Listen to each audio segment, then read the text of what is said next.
So, here it is. Charters of Commerce. It's the big trade overhaul, and it brings great promises.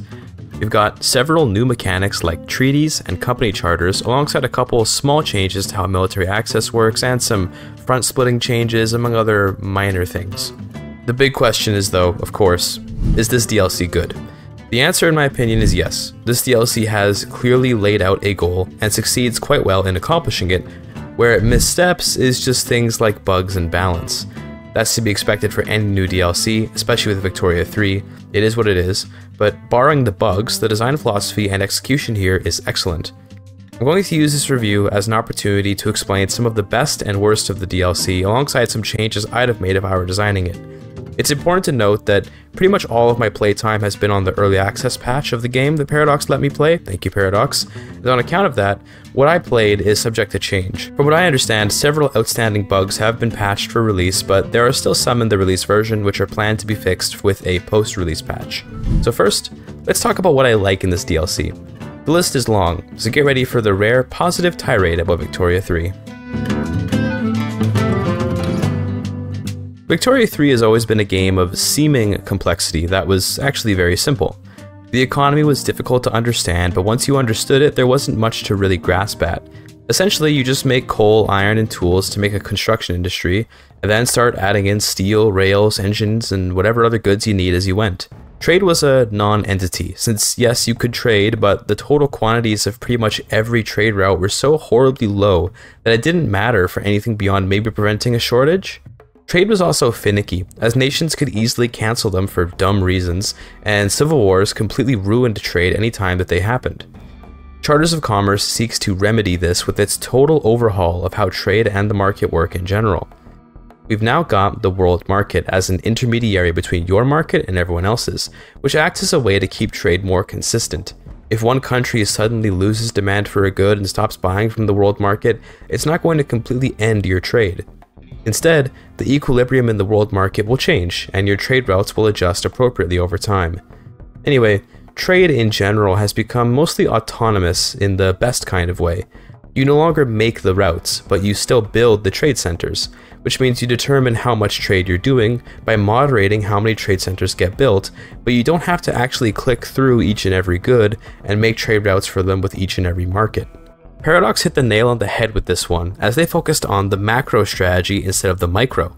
It's not super fun, in my opinion, to have to manage each good in each market, but instead, being able to just adjust the volume of trade is wonderful.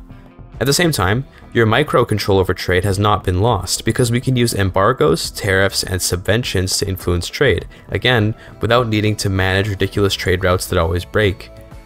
Paradox found the best of both worlds here with micro and macro, and what I mean by that, in particular, is that with how powerful subventions are, you don't just put a thumb on the scale of trade, you can practically redefine the whole thing. With maximum subventions, you can take a completely failing industry and shoot it up to a highly profitable one, but at the cost of a truly immense amount of budget. Even though I could think of very few worlds where subventions are worthwhile, the fact that you can have agency over your economy in a meaningful way is absolutely wonderful. If you want to be the king of weapons exports, you can do it. It would be a bad choice, but you can do it. If you want to tariff everything coming into the nation and maintain a protectionist market, that will have genuine consequences on the world market, depending on the size of your market, of course, and that will, in turn, affect the whole world, and you really feel it tangibly through the changes in price. Now this is where I have to confront some uncomfortable truths. I didn't have a ton of time to play this patch before release because the devs were really struggling to get out a playable patch for us early access guys, but I managed to get through 2 playthroughs before the DLC released, and in that time, I definitely did not master how world trade exactly works, but the nice thing about it is that it's an intuitive system. Want to export more? Make more of that good.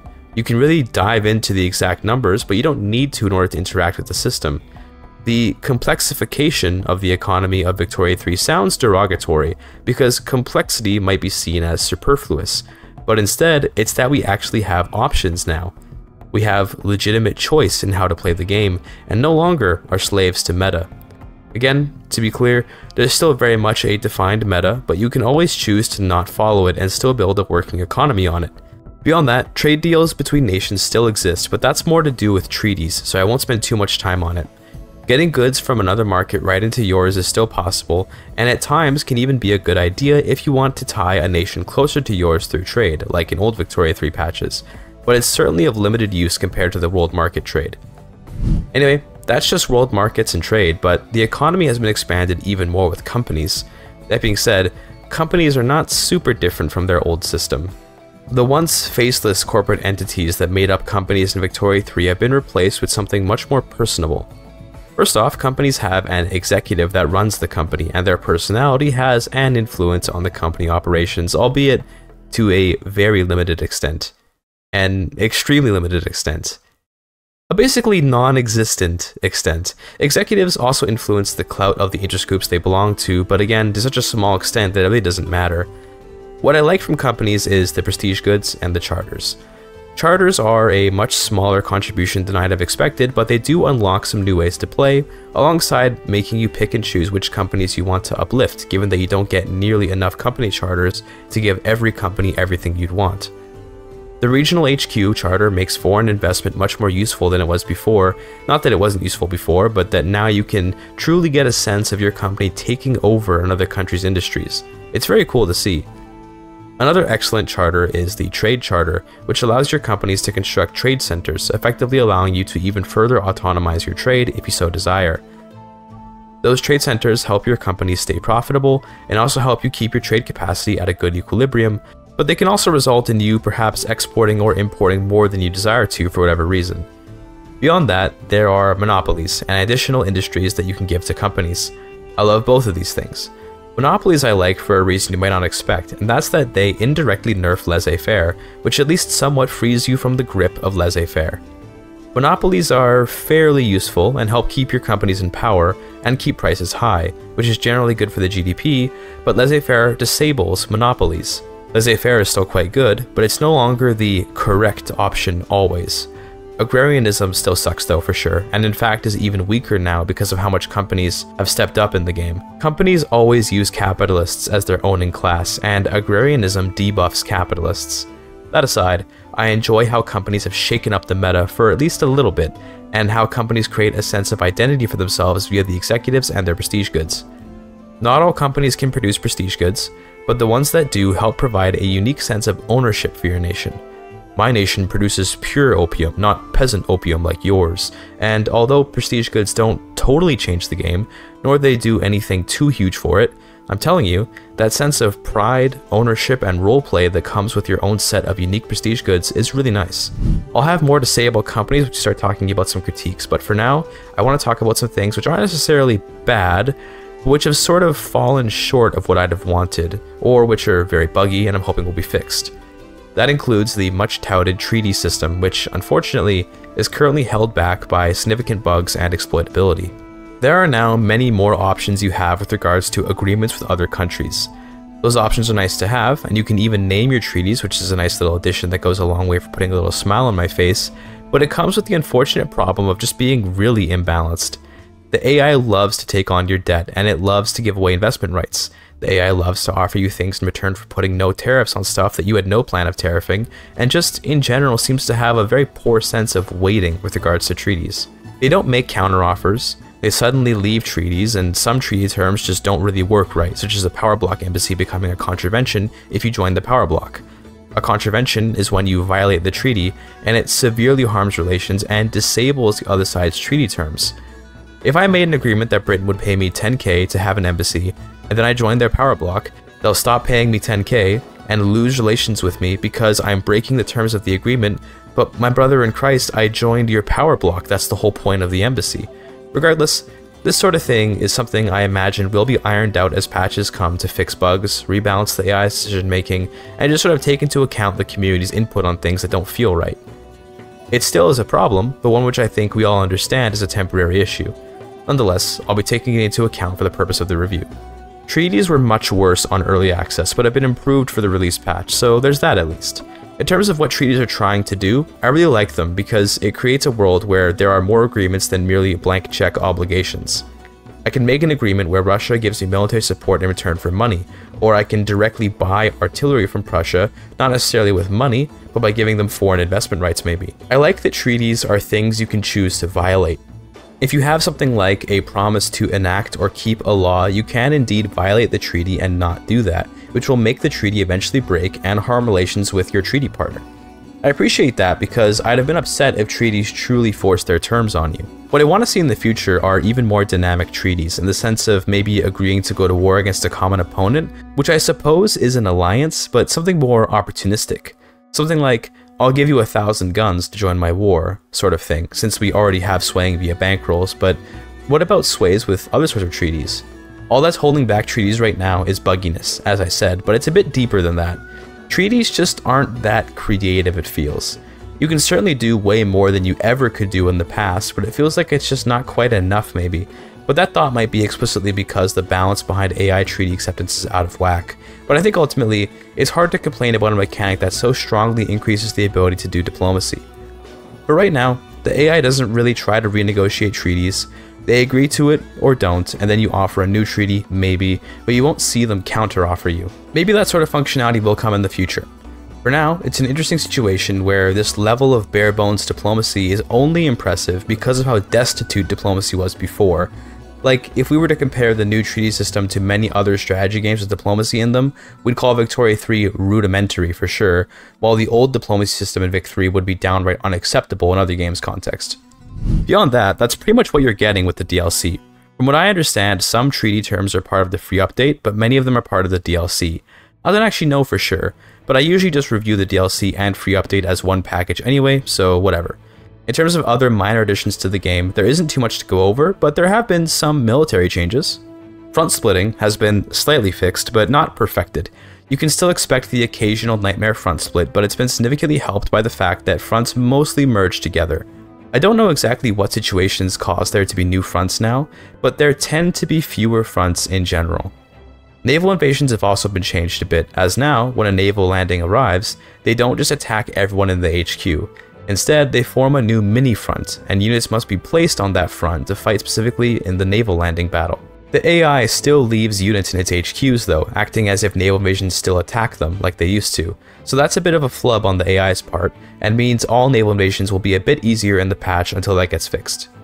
Alongside that, military access has been added to the game, which allows you to stage an invasion from a neutral party in a war to reach an enemy. It makes fighting Denmark so much easier, and it also helps prevent infinite wars from dragging on forever due to a lack of navy. Other small changes include the removal of the market lens and its constituent parts being placed in other lenses, which is fine, I suppose, although I do miss being able to see the market map mode easily. Some laws have been changed, such as laissez-faire no longer giving a free company slot, which makes it a much weaker law in general. There's a huge change though that I absolutely love with this update, and that is that government wages have been significantly reduced because government bureaucracies now only employ 1,000 people instead of 5,000 people. This is absolutely huge, because it makes the game just more fun. Wasting your budget on government workers always felt bad in terms of just slowing the economic game a lot. I'm not saying that every game is better if it plays faster, but Victoria 3 is an infamously slow game. This change to government employment has created a game where you can expand your construction much more and expand your nation and institutions without throwing yourself into debt paying for government workers. It's a small, and yet deeply meaningful change. In response to this change, taxes have been lowered across the board, which you might think would counteract the bureaucracy change, but the loss of taxes does not at all match the loss of government wage payments, so you end up with more money in general. The game generally feels faster, and that's because of the aforementioned government worker changes, but also because the world market helps make every industry just a little more efficient, a little more profitable, and a little more useful for their nation. It also feels like you can make sacrifices to achieve something, such as choosing to spend your budget on subventions for importing grain if your people are starving. The game has very good feedback on these changes. You put on a subvention, and you can quickly watch the price change on the goods you just subvented. In essence, the minor changes in the Charters of Commerce update add up to a disproportionately positive change on the game, and overall, what's good about this DLC is very good. I sort of already talked about the bad with treaties, and I'm very happy to report that that's pretty much all that's actually bad with the DLC. What I want to talk about next is what I wish were expanded on, and it's going to basically be about companies. I really like executives as an addition to the game, but they're just not important enough in the world. They do very little to influence even their company, let alone the nation that hosts them. I would almost like companies to be their own interest groups in a way, where the executive's ideology determines their desires and they could have unique base interests based on what company they are. If you don't appease the companies, they start dodging taxes, or they start investing in other countries. Maybe they reduce their reinvestment payments and hoard money. Who knows? You can create many debuffs for failing to please the company, but I just want more sense of influence from the companies. We can point to all kinds of examples in history for how companies influence politics even as early as the Victorian era. Things like Ford lobbying for the government to build roads are an example that I'm not sure would translate to Victoria 3 since we can't build roads, but you get the idea, right? I don't have solid ideas for exact mechanics, but I have concepts in mind. A lot of you might know I'm a Crusader Kings 3 guy, so I love to tie things to characters, and I recognize that Victoria 3's characters play only a minor role in the game, so it's fair to call what I proposed an overreach. But yeah, I want executives to exercise their will. I want them to pursue political and business goals. I got a utopian executive in charge of my company once. You can see that play out in my most recent Victoria 3 video, by the way, but the fact that this executive is utopian has zero impact on anything at all in the game. Literally, it does nothing. What I'd like to see is the ideology of the executive increase the support of a particular political movement, or increase the chance of that ideology spawning on new interest group leaders based on the prosperity of the company or something like that. Anything really, just make executives matter. In terms of other things I'd like to see, that really is about it. I consider the rest of this DLC to be pretty much all I'd want. I just want treaties to be fixed up since they're so weird and buggy, but I'm gonna hope those get fixed via hotfixes and bug patches soon. Regardless, it's time for a review score and a conclusion, so let's get to that. I think it's important to note this is the first so-called mechanics pack for Victoria 3, and I think that speaks volumes. To me, this DLC may be the best DLC we've ever gotten for Victoria 3 in terms of how much it improves the game for how expensive it is. This DLC is 27 Canadian dollars, and I would argue, no joke, that it adds more to do in the game than Spheres of Influence, which was 40 Canadian dollars. It absolutely blows every flavor pack in the game out of the water in terms of content, and let me ask you something. If you were told this were simply an expansion pack, what would you feel was missing? Would you be sad that there aren't really any journal entries? Not very many new state traits introduced? I'm genuinely curious, what do you feel holds this DLC back from just being a regular expansion in terms of the content it provides? I suppose my answer is that ultimately, treaties and companies are simply redesigns or expansions on already existing mechanics, whereas Spheres of Influence added entirely new game systems. That would be a fair critique. I think what this mechanics pack shows, ultimately, is that mechanics trump flavor a million times over. Does anyone really care about the journal entries for the great game that came with Spheres of Influence? Check out the review scores on every single flavor pack for Victoria 3. Pivot of Empire, mixed. Voice of the People, mostly negative. Colossus of the South, mostly positive. Colossus of the South, I should add, is a region pack instead of an immersion pack, and it had especially high quality journal entries while also being the cheapest non-cosmetic DLC for the game. That I can understand being better received than Pivot of Empire or Voice of the People, and yet it still only barely got above 70% positive reviews on Steam. I predict that Charters of Commerce, after about 2 weeks for the dust to settle and the reviews to come in, will be above at least 75% positive reviews, but more likely, I think it'll be above even 80% positive reviews. Given that information, I'm giving Charters of Commerce an 8.5 out of 10 in its current state and a 9 out of 10 if and hopefully when the bugs that the treaties are plagued with get fixed. This is a solid DLC, which endeavors to achieve things and which does things effectively. It could have been a 10 out of 10 if it simply did more with what it made. It introduces some systems and fleshes them out nicely. Other ideas it introduces but fails to build on in any way that gives it any sort of meaningful importance. I'm talking about executives, basically. It's hard to imagine a DLC much better than this one, in the sense of just delivering on what it promises. But yeah, this is a truly excellent DLC, and I think the first Victoria 3 DLC that I'm wholeheartedly recommending. I have no caveats, no huge elephants in the room, just a few bugs living in the walls that will surely be fumigated soon. What I'll add at the end here is that this is still Victoria 3. If you didn't like the game to begin with, this DLC more or less just deepens what was already there. That means that people who totally bounced off the game and hate it, this DLC will not convince you to come play. But for those who enjoy the game and maybe just got tired of it or got bored, this DLC has injected it with new life. Anyway, that's my review. Let me know what you think. Thank you for your time.